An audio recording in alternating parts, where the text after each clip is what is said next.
Hello friends, welcome to my law channel Vinayaka law studies. हमारी AIB की series चल रही है जिसमें हमारे पीवाईक्यूज यानी previous year question paper complete हो चुके हैं। हमारे कॉन्स्टिट्यूशन के क्वेश्चन भी कंप्लीट हो चुके हैं। आज हम नए क्वेश्चन लेके आए हैं हमारे सीपीसी और टॉट से। ये वो क्वेश्चन है जो आपके एग्ज़ाम के लिए मोस्ट इम्पोर्टेंट है। चलिए बिना टाइम वेस्ट करे हम अपना स्टार्ट कर लेते हैं आज की अपनी सीरीज़। चलिए कंटिन्यू करते हैं। चलिए हम आज का पहला क्वेश्चन देख लेते हैं। A written statement require court fee under the civil procedure code। चलिए हम इसे हिंदी में देख लेते हैं। ये जितने भी शुरू के क्वेश्चन आएंगे यानी हमारे कम से कम 20 क्वेश्चन होंगे, ये हमारे सीपीसी से रहेंगे। हिंदी में देख लीजिए। एक लिखित कथन के लिए सिविल प्रक्रिया संहिता के तहत डैश अदालत शुल्क की आवश्यकता होती है। तो आपको बताना होगा कि कितने शुल्क की आवश्यकता होती है। ऑप्शन देख लीजिए। Option A 500 rupees, option B 5000 rupees, option C 1000 rupees and option D यानी नंबर 4 नो फी। बताइए इसका हमारा राइट आंसर क्या रहेगा।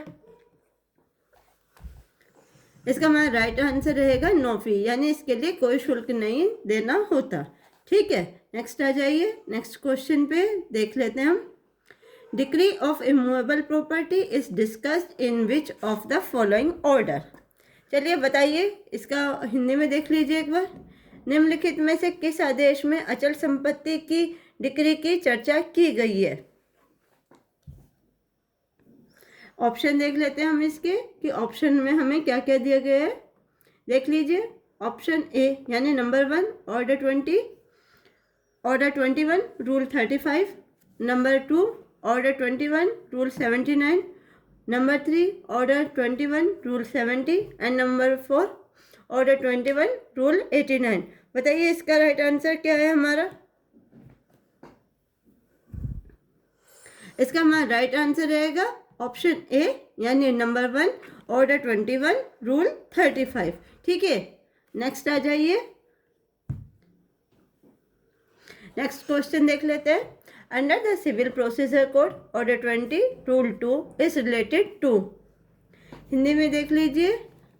सिविल प्रक्रिया संहिता के अंतर्गत आदेश 20 नियम 2 संबंधित है। ऑप्शन देख लेते हैं हम। पहले इंग्लिश में देख लेंगे फिर हिंदी में। Option number 1 pronouncement of a judgement, number 2 decree of immovable property, number 3 decree of movable property and number 4 both 2 and 3। Hindi में देख लीजिए। ऑप्शन नंबर 1 निर्णय की घोषणा, नंबर 2 अचल संपत्ति की डिक्री, नंबर 3 चल संपत्ति की decree and number 4 2 and 3 both. बताइएगा इसका राइट आंसर हमारा क्या रहेगा। तो इसका हमारा राइट आंसर रहेगा हमारा नंबर 1 निर्णय की घोषणा। ठीक है, नेक्स्ट आ जाते हैं अपने नेक्स्ट क्वेश्चन पे। Dash means removal of a case from inferior to a superior court for a testing soundness of decision of an inferior court. Hindi में देख लीजिए।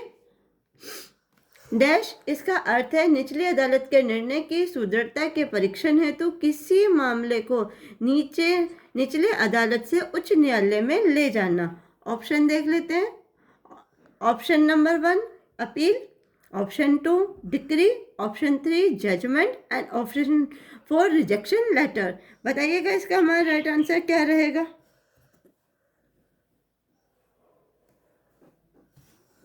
इसका हमारा राइट आंसर रहेगा ऑप्शन नंबर 1 अपील। ठीक है, नेक्स्ट आ जाइए। नेक्स्ट क्वेश्चन पे आ जाते हैं हम अपने। Next question order 17 rule 2 and order 17 rule 3 of CPC are. बताइएगा ये सीपीसी में कहाँ है। हिंदी में देख लेते हैं हम। सीपीसी के आदेश 17 रूल 2 एंड आदेश 17 रूल 3 है। कहाँ है ये आपको बताना है कि इसमें मतलब कि क्या दिया गया है ऑर्डर 17 रूल 2 और ऑर्डर 17 रूल 3 में। इसके ऑप्शन देख लेते हैं। Option 1 in conflict with each other, option B independent and mutually exclusive, option 3, order 17 rule 3 of CPC is dependent on order 17 rule 2 of CPC. And number 4 देख लीजिए, order 17 rule 3 of CPC controls order 17 rule 2 of CPC in civil. ठीक है, आपको हिंदी में मैं दिखा देती हूँ, आप हिंदी में भी एक बार देख सकते हैं। नंबर 1, एक दूसरे के साथ संघर्ष में। नंबर 2, स्वतंत्रता और परस्पर अनन्य। नंबर 3, सीपीसी का आदेश 17 नियम 3 सीपीसी के आदेश 17 नियम 2 पर निर्भर है। नंबर 4, आदेश 17 सीपीसी का नियम 3 सिविल में सीपीसी के आदेश 17 नियम 2 को नियंत्रित करता है। तो आपको यह बताना है कि इसका हमारा राइट आंसर क्या रहेगा।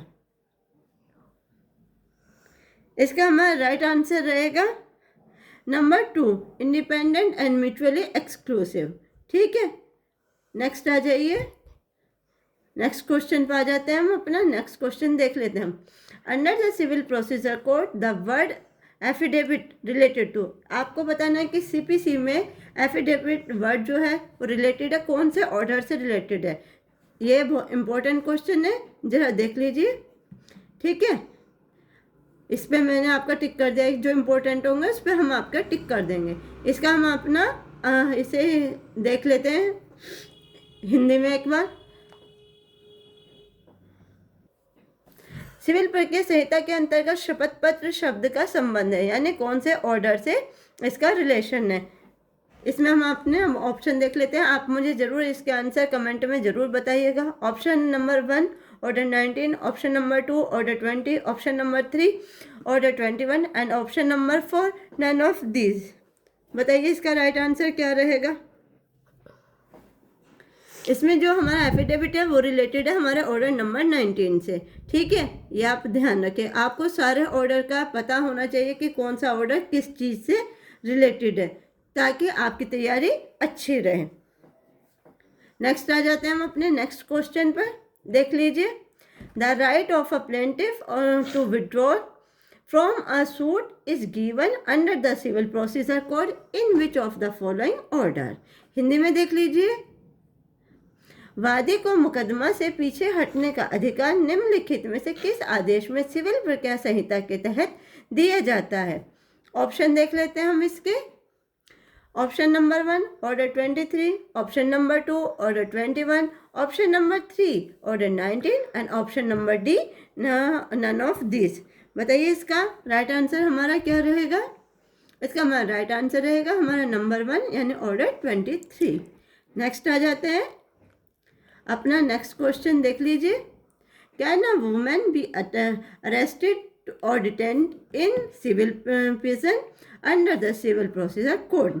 हिंदी में देख लीजिए इस क्वेश्चन को कि हिंदी में यह क्वेश्चन हमसे क्या कहता है। क्या सिविल प्रक्रिया संहिता के तहत किसी महिला को गिरफ्तार किया जा सकता है या सिविल जेल में हिरासत में रखा जा सकता है। अब आपको ये बताना है कि ये जो हमें क्वेश्चन दिया गया है, यानी क्या महिला को सिविल जेल गिरफ्तार किया जा सकता है और सिविल जेल में रखा जा सकता है। आपको बताना है ये सही है या गलत है या डिपेंड्स है। चलिए इसके एक बार हम अपने ऑप्शन देख लेते हैं। ऑप्शन नंबर 1 हमारा यस है, ऑप्शन नंबर 2 नो है, option number 3 depend on circumstances and option number 4 depend upon fact of case. अब आप बताइएगा इसका हमारा राइट आंसर क्या रहेगा। इसका हमारा राइट आंसर हमारा यस रहेगा, यानी किसी भी महिला को सिविल केस के थ्रू गिरफ्तार भी किया जा सकता है और उसे हिरासत में भी रखा जा सकता है। इसमें ये दोनों सिचुएशन हो सकते हैं। नेक्स्ट आ जाते हैं हम अपने नेक्स्ट क्वेश्चन पर। क्वेश्चन देख लीजिए। Under order 39 rule 2A of CPC a person guilty of disobedience of breach can be penalised by. Hindi में देख लीजिए क्वेश्चन को। सीपीसी के आदेश 39 नियम 2 के तहत नियम 2A यानी 2A को 2 क्या बोलते हैं के तहत अवज्ञा या भंग के दोषी व्यक्ति को दंडित किया जा सकता है। किससे किया जा सकता है ये आपको बताना है। ऑप्शन देख लीजिए। Option number 1 attachment of property, option number B detention in civil imprisonment, option number 3 either 1 और 2 और बोथ एंड ऑप्शन 4 आइदर 1 और 2। बताइएगा इसका हमारा राइट आंसर क्या रहेगा।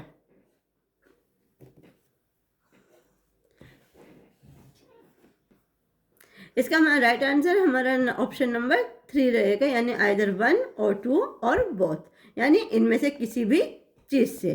ठीक है, नेक्स्ट आ जाते हैं हम अपना नेक्स्ट क्वेश्चन पे। चलिए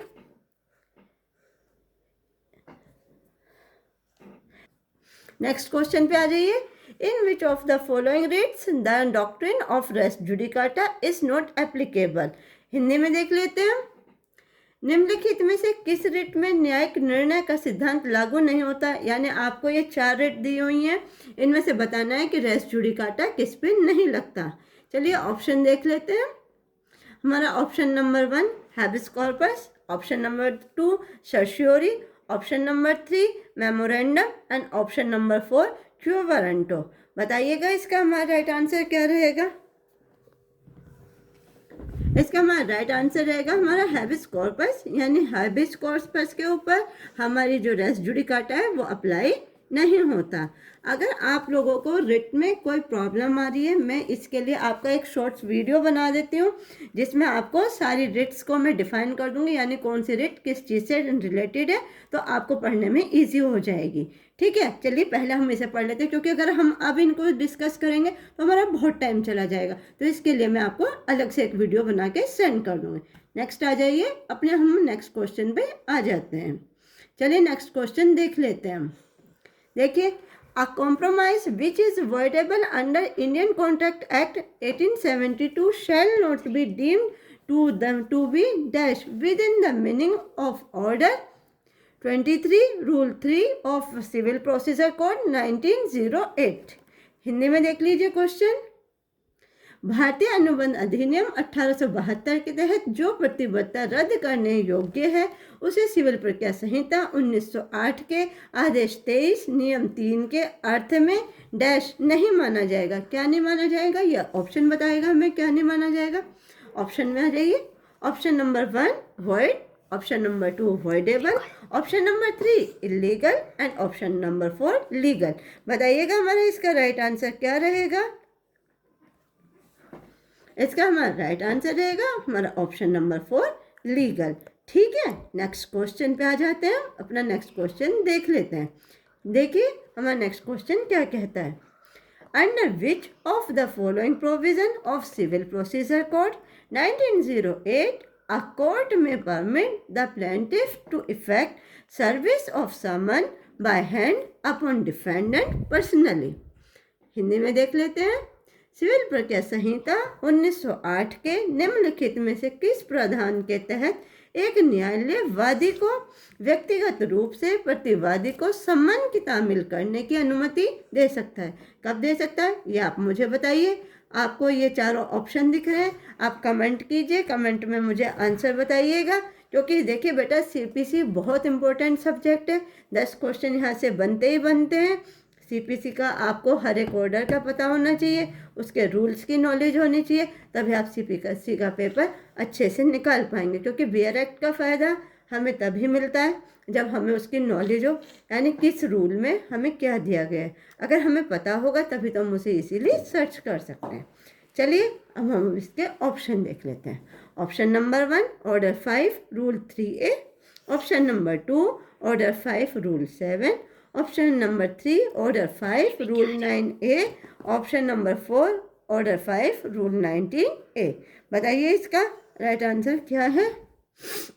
इसका राइट आंसर हमारा ऑप्शन 3 है, order number 5 rule 9A। Next आ जाइए, अपने नेक्स्ट क्वेश्चन पे हम आ जाते हैं और देखते हैं। नेक्स्ट क्वेश्चन, प्रोसीजर 1908 यानी civil procedure code. A court may grant pendente lite interest at a rate. Hindi में देख लेते हैं हम इसको। सिविल प्रक्रिया संहिता 1908 की धारा 34 के तहत एक न्यायालय डैश दर पर वादकालीन ब्याज दे सकता है। बेटा इंग्लिश में क्वेश्चन कटा हुआ है थोड़ा सा, तो आप इसे हिंदी में पूरा देखिएगा। अब आपको क्या करना है, आपको इसके ऑप्शन देखने हैं, ऑप्शन देखने और आंसर देना है। चलिए तो हम इसके फटाफट ऑप्शन देख लेते हैं। Option number 1 agreed between the parties, option number 2 deemed by it reasonable, option 3 at the rate 6% per annum and option D यानी number 4 charge by nationalised bank. बताइएगा हमारा इसका राइट आंसर क्या होगा, कितना % का होता है। इसमें हमें आंसर हमारा 2 रहेगा, deemed by it is reasonable. ठीक है, यानी जो रीजनेबल होगा वो रहेगा हमारा इस। ठीक है, चलिए नेक्स्ट आ जाइए। नेक्स्ट क्वेश्चन पे आ जाते हैं हम अपने। Which section of CPC 1908 state that place of trial is to be deemed to be open court. बताइएगा, इसे हिंदी में देख लेते हैं पहले हम क्वेश्चन को।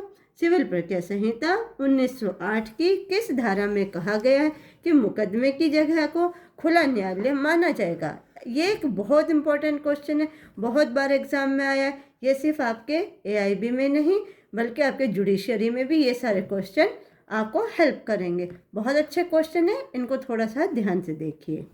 चलिए हम इसके ऑप्शन देख लेते हैं। ऑप्शन देखेंगे और आंसर देंगे। Option number 1 153, option number 2 153A, option number 3 153B and option number C 153C। बताइए इसका राइट आंसर हमारा क्या रहने वाला है। इसका राइट आंसर हमारा ऑप्शन नंबर 3 रहेगा, यानी 153B। ठीक है, यानी जिस धारा में इसको 153B के अंदर इसको मुकदमे की जगह को खुला न्यायालय माना गया। ये ध्यान रखिएगा, इसके सेक्शन भी इम्पोर्टेंट है और ऑर्डर भी इम्पोर्टेंट है, दोनों की नॉलेज आपको होनी चाहिए। नेक्स्ट आ जाते हैं हम अपने आज के नेक्स्ट क्वेश्चन पे। देख लेते हैं हम अपना आज का नेक्स्ट क्वेश्चन। ये हमारा CPC का लास्ट क्वेश्चन है, इसको भी हम एक बार देख लेते हैं। चलिए, A decree for restoration of conjugal rights may be enforced under Order 21 Rule 32 of Code of Civil Procedure Code 1908 by। Hindi में देख लेते हैं हम अपना। वैवाहिक अधिकारों की बहाली के लिए एक डिक्री को सिविल प्रक्रिया संहिता 1908 के आदेश 21 नियम 32 के तहत लागू किया जा सकता है। कैसे? ऑप्शन बताएंगे हमें कैसे, और ऑप्शन से आप बताएंगे कैसे। Option number 1 attachment of property, option number 2 detention in civil prison, option number 3 imposition of fine and option number 4 all of the above. बताइए इसका हमारा राइट आंसर क्या रहेगा। इसका हमारा राइट आंसर रहेगा हमारा ऑप्शन है अटैचमेंट ऑफ प्रॉपर्टी। ठीक है, ये हमारे सिविल के क्वेश्चन कंप्लीट हो चुके हैं। अब हमारा टॉर्ट के क्वेश्चन शुरू होता है। चलिए हम अपने टॉर्ट के क्वेश्चन देख लेते हैं। ओपन। अब हमारे टॉर्ट के क्वेश्चन यहाँ से स्टार्ट है। अब हमारी CPC कंप्लीट हो चुकी है, टॉर्ट के क्वेश्चन हम देख लेते हैं। टॉर्ट के ये वे क्वेश्चन है जो मोस्ट इम्पोर्टेंट है, बार बार हमारे पेपर में आते हैं, यानी बार बार इनको रिवाइज किया जाता है कि पेपर में आते हैं, तो उसी के लिए हम इनका बार बार रिविज़न भी करते हैं। तो ये आपके लिए स्पेशल ही क्वेश्चन है, यानी मोस्ट इम्पोर्टेंट क्वेश्चन है। एक बार अब हम अपने टॉर्ट के क्वेश्चन देख लेते हैं। चलिए स्टार्ट कर लेते हैं tort. English case Ryland versus Fletcher let down a very important rule. Hindi में देख लीजिए। अंग्रेजी केस रायलैंड बनाम फ्लेचर ने एक बहुत महत्वपूर्ण नियम स्थापित किया। क्या नियम स्थापित किया, इसके ऑप्शन देख लेते हैं हम। Option number 1 absolute liability, option number 2 various liability, option number 3 indirect liability and option number 4 financial liability. इसका हमारा राइट आंसर रहेगा हमारा option number 1 absolute liability. Next question देख लेते हैं हम इसका। नेक्स्ट क्वेश्चन ये हमारे एक मैगजीन है, आपको इस मैगजीन का मीनिंग बताना है। मैगजीन देख लीजिए। एक्स डोलो मालो ऑट्रियो एक्टिको इज, यानी इस मैगजीन का मीनिंग क्या है। ऑप्शन देख लीजिए। An action across only when a right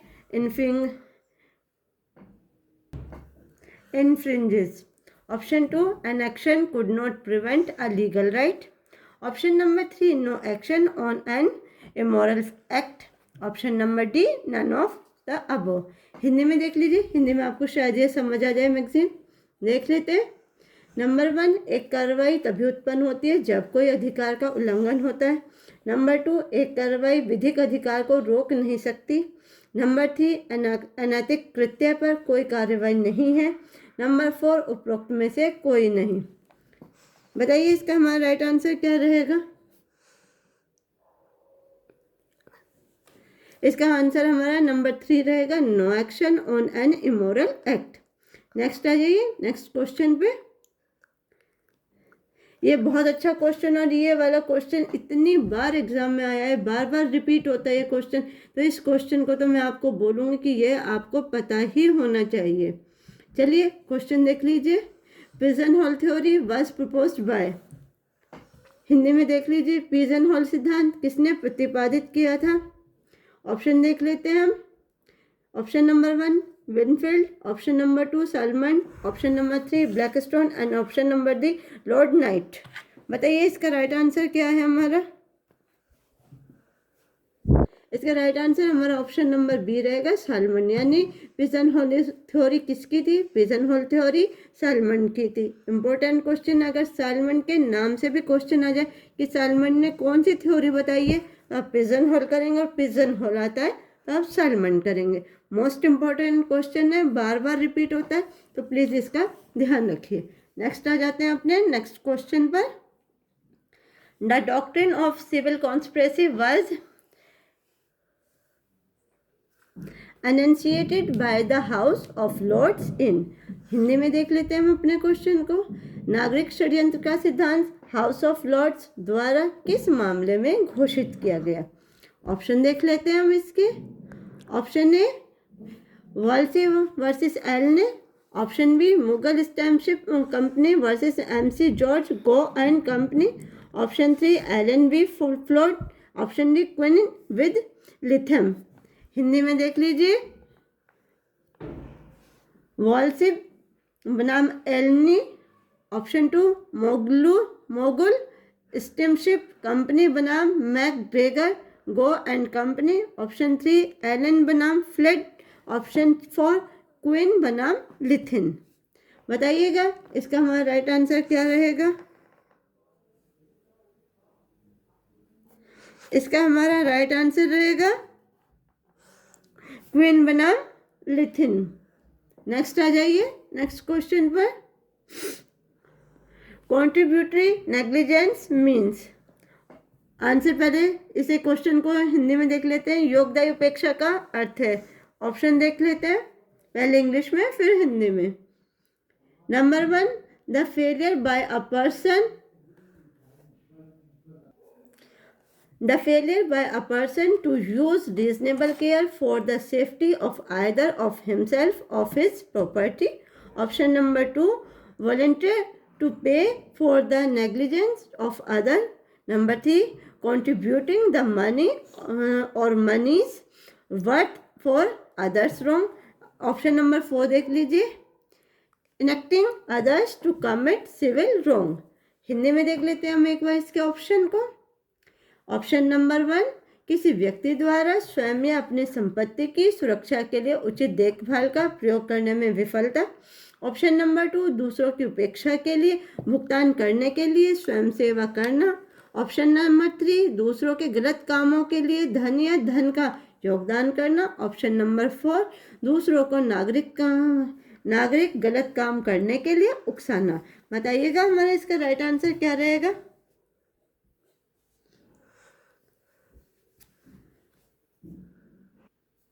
इसका आंसर हमारा नंबर 1 रहेगा, the failure by a person to use reasonable care for the safety for either of himself of और हिज प्रॉपर्टी। नेक्स्ट आ जाइए अपने नेक्स्ट क्वेश्चन पे, जो हमारा क्वेश्चन बहुत अच्छा है, देख लेते हैं। The statutes of limitation are premised on which fundamental legal maxim, बहुत इंपॉर्टेंट क्वेश्चन है। इस क्वेश्चन को ध्यान दीजिए, आपको इसकी मैक्सिम को बताना है कि फंडामेंटल लीगल मैक्सिम कौन सी है। ऑप्शन देख लेते हैं।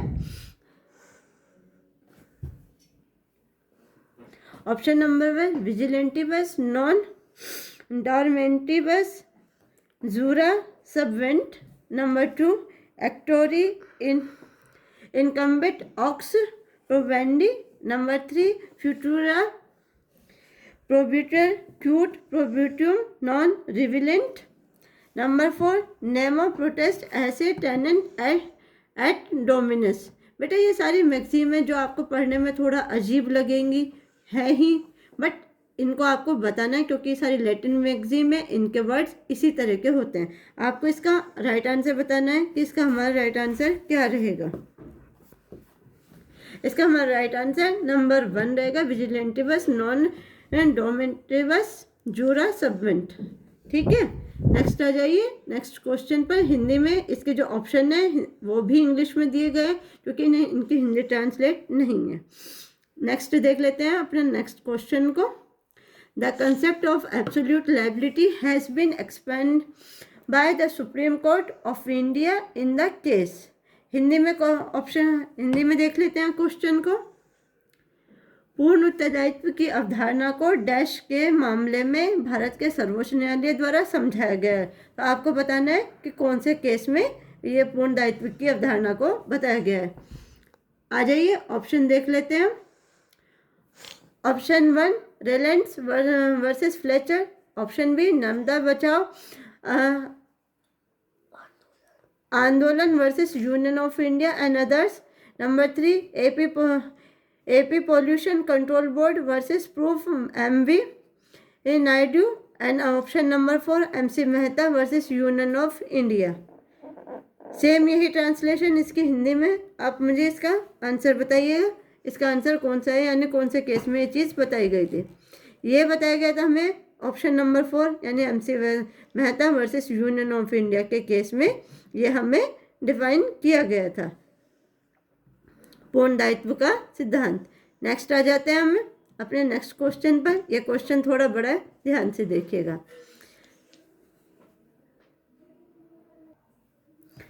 When being interviewed for a position as a registered professional nurse, the applicant is asked to identify an example of an intentional tort.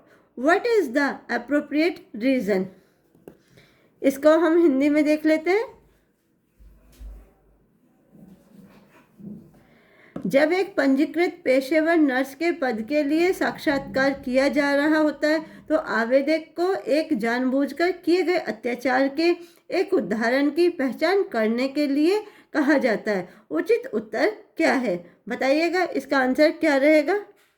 इसके हम ऑप्शन देख लेते हैं। Option number 1 negligence, option number 2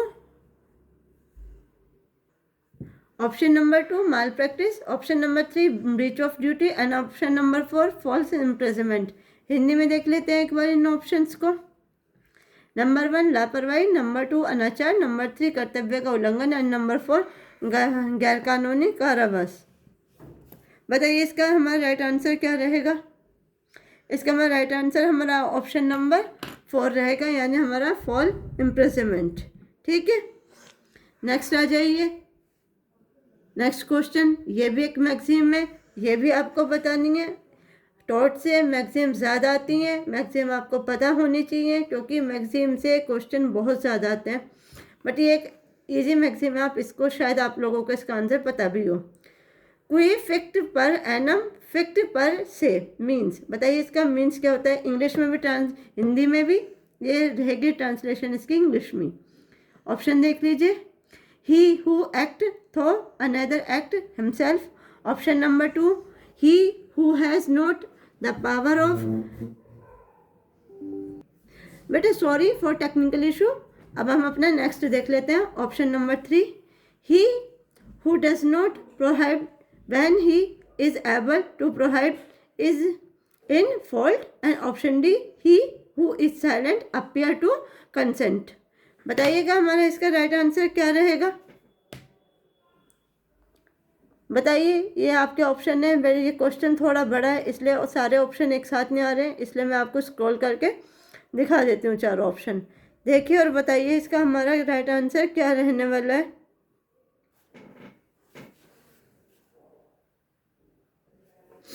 इसका आंसर हमारा ऑप्शन नंबर 1 रहेगा, he who act through another act himself. Next आ जाते हैं अपने नेक्स्ट क्वेश्चन पर। द टॉट of deceit owes its origin to. Hindi में देख लीजिए इसको। धोखा का अपराध किससे उत्पन्न होता है। पहले इसके ऑप्शन हिंदी में देख लेते हैं। पैसले बनाम फ्रीमैन, नंबर 2 लुमले बनाम गाय, नंबर 3 विंटर बॉटम बनाम राइट एंड नंबर 4 ग्रॉट बनाम ऑस्ट्रेलियन बुनाई मिल्स लिमिटेड। इंग्लिश में देख लीजिए, सेम ही है। नंबर 1 पाइसले बनाम फ्रीमैन, नंबर 2 ल्यूमिना बनाम grey, number 3 winter bottom versus right, number 4 grant versus Australian नाइटिंग mills limited. बताइए इसका हमारा राइट आंसर क्या रहेगा। इसका आंसर हमारा राइट आंसर रहेगा हमारा option number 1 Pasley versus Freeman. Next आ जाते हैं अपने नेक्स्ट क्वेश्चन पर।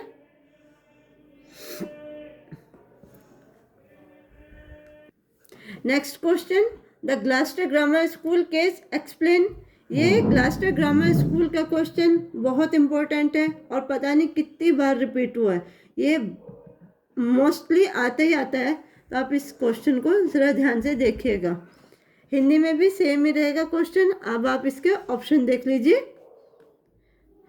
Option number 1 respondeat superior, number 2 injuria and damno, number 3 remoteness of damages and number 4 damnum sine injuria. बताइए इसका राइट आंसर हमारा क्या रहेगा। इसका हमारा राइट आंसर रहेगा हमारा नंबर 4 डेनम साइन इंजूरिया। ठीक है, जो ग्लास्टर ग्रामर स्कूल का इम्पोर्टेंट केस है। ठीक है, ये इस मैगजीन से रिलेटेड है हमारा। नेक्स्ट आ जाइए, नेक्स्ट क्वेश्चन पर देख लेते हैं। Dash are words which appear innocent but have a latent defamatory meaning. Hindi में देख लेते हैं हम अपना क्वेश्चन को। डैश ऐसे शब्द हैं जो निर्दोष लगते हैं लेकिन जिनका एक गुप्त निंदात्मक अर्थ होता है। कौन सा होता है ये आपको मैं यहीं पे दिखा देती हूँ, क्योंकि इसमें हिंदी और इंग्लिश आपके दोनों लैंग्वेज मिक्स हैं। नंबर 1 मानहानि लाइबल, नंबर 2 निंदा सरेंडर, नंबर 3 अर्थगर्भित इशारा यानी इन्यूएंडो एंड नंबर 4 उपरोक्त में से कोई नहीं यानी नन ऑफ दिस। बताइए इसका हमारा राइट आंसर क्या रहने वाला है।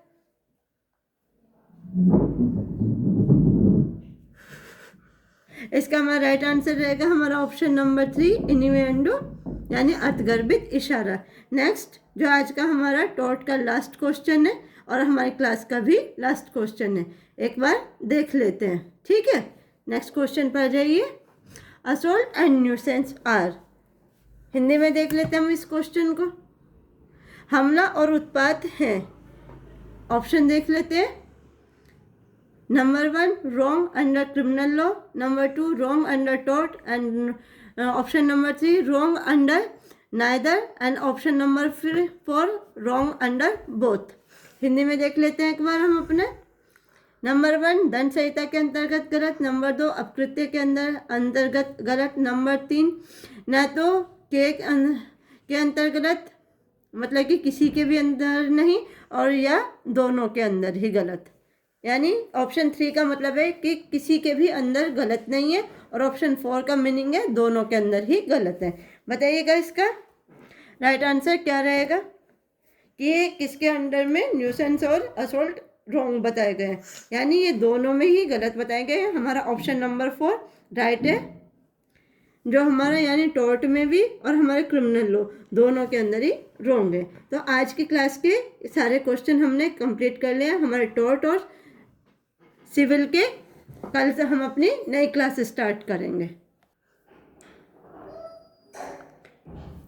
आज की क्लास के बेटे हमारे सीपीसी और टॉट के क्वेश्चन कंप्लीट हो गए।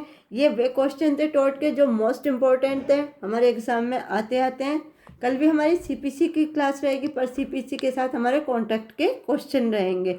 टॉट के जितने इम्पोर्टेंट थे वो मैंने बता दिया, अगर और होंगे तो मैं आपको वो भी बता दूंगी कल की ही क्लास में। तो ठीक है, आज के लिए हम अपनी क्लास को वाइंड अप करते हैं। आपको क्लास अच्छी लगती है लाइक कीजिए, अपने दोस्तों के साथ शेयर कीजिए, चैनल को सब्सक्राइब कीजिए ताकि आने वाली वीडियो की नोटिफिकेशन आपको पहले से पहले मिल जाए। आज के लिए बस इतना ही। Thank you so much.